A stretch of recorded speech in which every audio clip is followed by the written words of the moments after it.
तो एकदम हम प्रीलिम से शुरू करते हैं, है ना।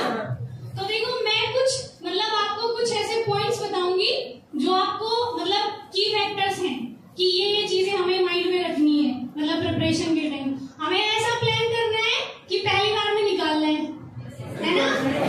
तो रिजल्ट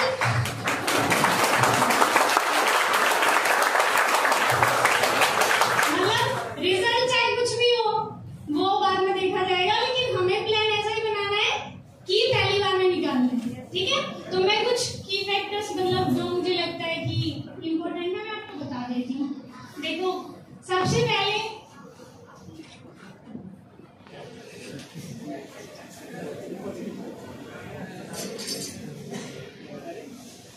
देखिए सबसे पहले सिलेबस पढ़ा होगा आप सबने। प्रिंट आउट निकाल लिखा है या साइड से पढ़ा है, बस हाथ से लिखा है। हाँ ठीक है। तो सबसे पहले क्या करना है, सिलेबस। मैंने सिलेबस वेबसाइट से निकाल के और अपने हाथ से लिखा था। जो भी A4 शीट्स पेपर आते हैं आप सिलेबस को अपने हाथ से लिखेंगे, क्योंकि जब हम लिखते हैं तो थोड़ा सा दिमाग में जाता है। जैसे जो भी सिलेबस है मतलब पूरी प्रिपरेशन के दौरान सिलेबस आपके पास होना चाहिए। आप एदर प्रीवियस ईयर क्वेश्चंस पढ़ रहे हैं, आप मेंस की आंसर राइटिंग कर रहे हैं, प्रीलिम्स के सोल्व कर रहे हैं, कुछ भी कर रहे हैं, या आप अपना रिवीजन कर रहे हैं या आप अपनी पढ़ाई कर रहे हैं, सिलेबस हमेशा आपके दिमाग में होना चाहिए। मतलब कुछ कुछ तो आपको याद होना चाहिए। जैसे GS3 का फर्स्ट संसाधन, विकास, अर्थव्यवस्था, ये सब मतलब आपको याद हो जाना चाहिए एकदम। तो सिलेबस सबसे मेन है। सबसे पहले आपके पास सिलेबस अपनी राइटिंग में होना चाहिए, ठीक है। आप सब अपनी राइटिंग में सिलेबस लिखेंगे। उसके बाद दूसरा मुझे लगता है प्रीवियस ईयर क्वेश्चन पेपर्स, ठीक है। मतलब 2014 से लेके और अब तक, 2014 से लेके अब तक जितने भी मतलब हमारे मेंस के क्वेश्चन पेपर्स हैं, मैंने क्या किया था, देखो GS4 का तो हम लिख नहीं सकते क्योंकि उसमें केस स्टडी है तो हम हाथ से नहीं लिख सकते, लेकिन GS1, 2, 3 मतलब मैक्सिमम आपको 2 से 3 घंटे लगेंगे कि आप उसको लिखेंगे अपने हाथ से। लेकिन जब आप लिखेंगे तो आपको एक पैटर्न पता चल जाएगा कि ऐसे ऐसे यूपीएससी क्वेश्चन पूछता है। पहले आपके पास सिलेबस है, उसके बाद आपके पास क्वेश्चन पेपर है, तो आपको पता चल जाएगा कि ये वाला सिलेबस है और इसमें से यूपीएससी ऐसे क्वेश्चंस फ्रेम करता है, ठीक है।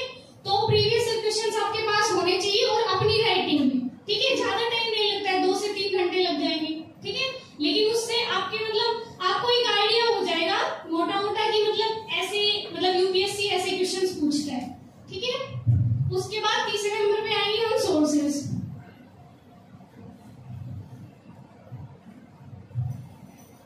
सोर्सेस देखिए मैंने कोचिंग नहीं की थी तो शायद मैं आपके मतलब कंटेंट के बारे में शायद हो सकता है मोर देन इनफ हो, तो मैं पर्सनली नहीं बता पाऊंगी कि वो कंटेंट मतलब कैसा है। लेकिन मुझे ऐसा लगता है एक बार जो आपको कंटेंट मिल गया आप उस पर स्टिक रहिए। मतलब ज्यादा रिसोर्सेज कलेक्ट करने के चक्कर में मत पड़िए, वो ही ध्यान रखना है। 1 साल में करना है ना, तो ज्यादा रिसोर्सेज पढ़ेंगे तो मुझे लगता है कि थोड़ा सा वो बिखर जाता है। फिर अपने रिसोर्सेज जितने ज्यादा हो सके कम रखिए, मतलब जितना आप कम रख सकते हैं उतना कम रखिए, क्योंकि ज्ञान मतलब ज्ञान ऐसे नहीं है कि मेरे से ज्यादा बहुत ज्यादा ज्ञानी लोग हैं यहाँ, लेकिन नहीं हो पाता है। बस हमें क्या करना है कि जो यूपीएससी की डिमांड है उसके हिसाब से तैयारी करनी है, ठीक है। तो रिसोर्सेज ज्यादा कलेक्ट नहीं करने, थोड़े रिसोर्सेज रखने हैं, लेकिन मल्टीपल टाइम्स रिवीजन करना है। तो रिसोर्सेज आपके पास होंगे ही। मेरे रिसोर्सेज मैंने बता दिए हैं बहुत जगह, तो आप मतलब देख सकते हैं। लेकिन बस ऐसे नहीं कि ये भी ऐसा होता है कि हम देखते हैं कि सामने वाला ये पढ़ रहा है, हमने नहीं पढ़ा तो हाय क्या हो जाएगा, ठीक है। ऐसे नहीं, ठीक है। जो हमारे पास है उसी पे स्टिक रहना है और मतलब मल्टीपल टाइम्स रिवीजन करना है, ठीक है। सोर्सेस आप देख लीजिएगा, मतलब ऑनलाइन भी और ऑफलाइन भी। ऑफलाइन तो आपके पास मिलता ही होगा यहाँ से जो भी आपके पास रिसोर्सेज है। ऑनलाइन 1-2 वेबसाइट है वो मैं आपको बता दूंगी।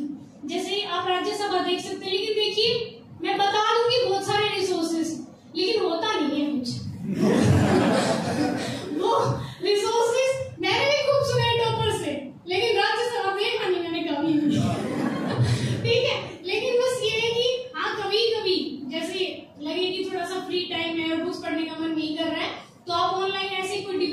सकते हैं, जैसे इंपॉर्टेंट टॉपिक्स जो चल रहे हैं उस पे। तो उसके लिए मुझे लगता है आकाशवाणी पे जो आता है मतलब वो थोड़ा सा सुन लेंगे तो मुझे लगता है बेनिफिशियल, ठीक है। क्योंकि मैंने जो नहीं किया मुझे लगता है कि मुझे करना चाहिए था, वो भी मैं आपको बताऊंगी, तो आप वो भी कर लेना, ठीक है। तो सोर्सेस हो गए और उसके बाद आते हैं हम रिवीजन पे। देखिए सबका पढ़ने का पैटर्न अलग होता है।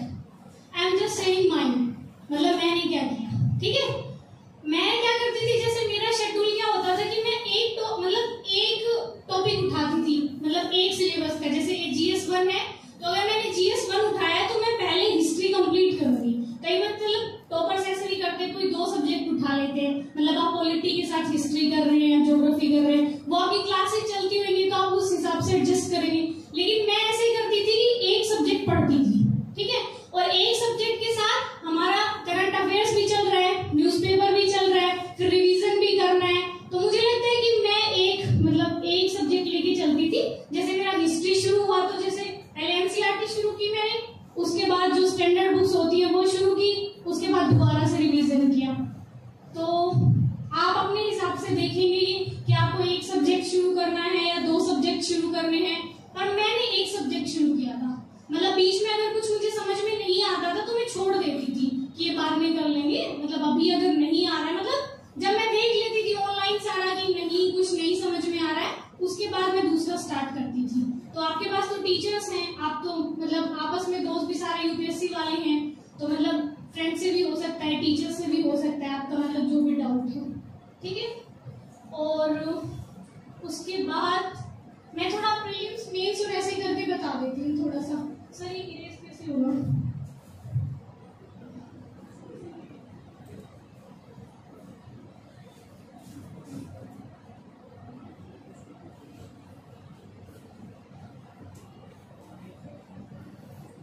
देखिए प्रीलिम्स में पता है 2 पेपर, पहला GS वाला, दूसरा ठीक है।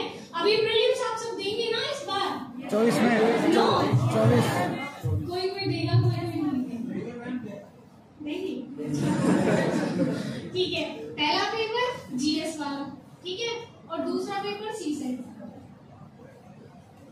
देखिए मैं इतना कहूंगी कि अभी प्रीलिम्स थोड़ा टफ होता जा रहा है, तो प्रीलिम्स को मतलब हम लाइटली ना लें। और हिंदी मीडियम में तो वैसे ही प्रीलिम्स में थोड़ा सा होता है डिफिकल्ट, है ना। तो प्रीलिम्स को आप एकदम छोड़े ना, पूरा फोकस रखें। मेंस पे तो रखना ही है क्योंकि रैंक वही बनाएगा, लेकिन प्रीलिम्स को हल्के में नहीं लेना, ठीक है। तो सबसे पहले मैं CSET बता देती हूँ। देखिए CSET, क्योंकि मेरा साइंस बैकग्राउंड था, मेरा मैथ्स ठीक था, मेरी इंग्लिश ठीक थी, तो शायद मैं उतना कंफर्टेबल नहीं हूँ CSET के लिए। लेकिन आपकी क्लासेस चलती होंगी तो CSET आप देख लीजिएगा। मतलब CSET में वैसे भी क्वालिफाइंग की है, लेकिन वैसे कोई हल्के में नहीं लेना है ना। बच्चों को मैंने देखा है, कई बच्चे मतलब मेरे साथ भी थे जिनका GS में 120 स्कोर हो रहा था और CSET नहीं हुआ। तो ऐसा नहीं करना है कि CSET को एकदम लाइटली ले लेना है। CSET भी पढ़ना है, लेकिन पता है ना मतलब इसी से बनता है, लिस्ट इसी से बनेगी, तो इस पे फोकस रखना है, लेकिन इसको भी साथ साथ लेके चलना है।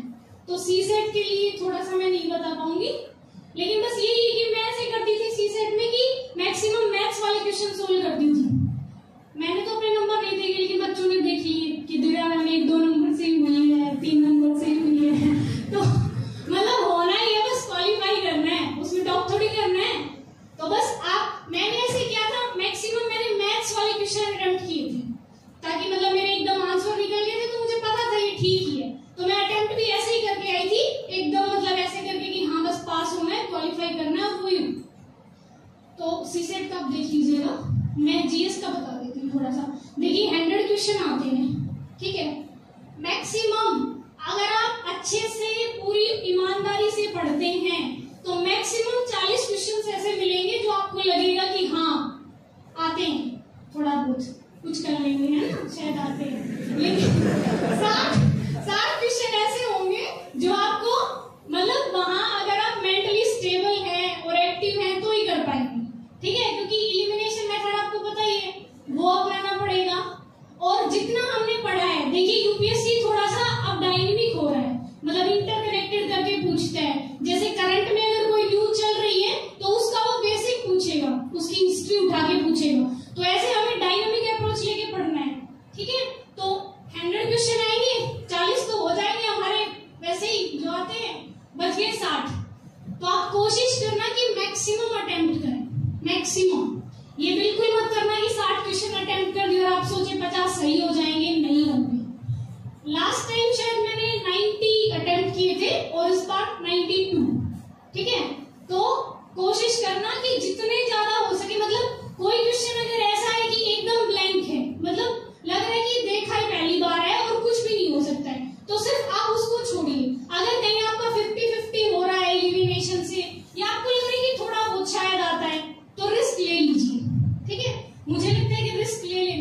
क्योंकि अगर 92 भी आप क्वेश्चन सही करेंगे तो मुझे लगता है कट ऑफ मैक्सिमम 50 तक जाती है। क्वेश्चन की बात कर रही मैं, मैक्सिमम 50 तक जाती है। तो हमारे पास 42 क्वेश्चन है ऐसे जो हम रिस्क लेके कर रहे हैं, ठीक है। तो मुझे लगता है कि मैक्सिमम अटेम्प्ट करने चाहिए। मैंने मैक्सिमम अटेम्प्ट किए थे, मतलब 90 से ऊपर ही, 92 तक, ठीक है। प्रीलिम्स के लिए, और प्रीलिम्स के लिए देखिए, प्रीलिम्स जब आपका प्रीलिम्स है उससे कम से कम मुझे लगता है 4 महीने पहले, 3-4 महीने पहले आप एकदम प्रीलिम्स पे फोकस हो जाइए।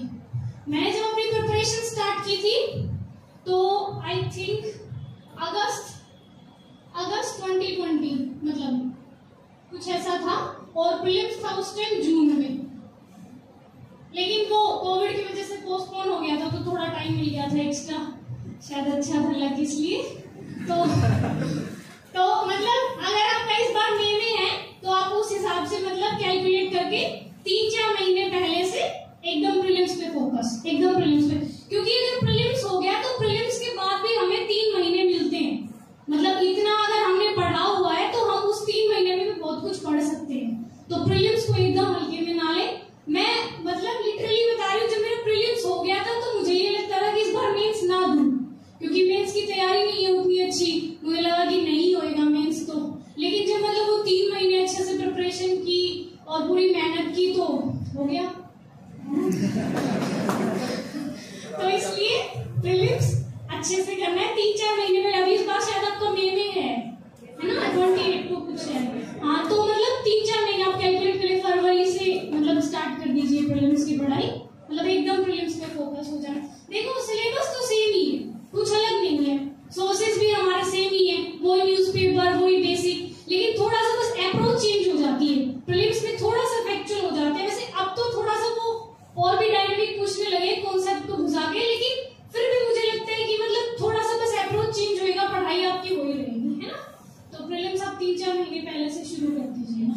और प्रीलिम्स के लिए जो मतलब स्पेसिफिक मैंने किया, देखिए ज्यादा नोट्स मत बनाइएगा।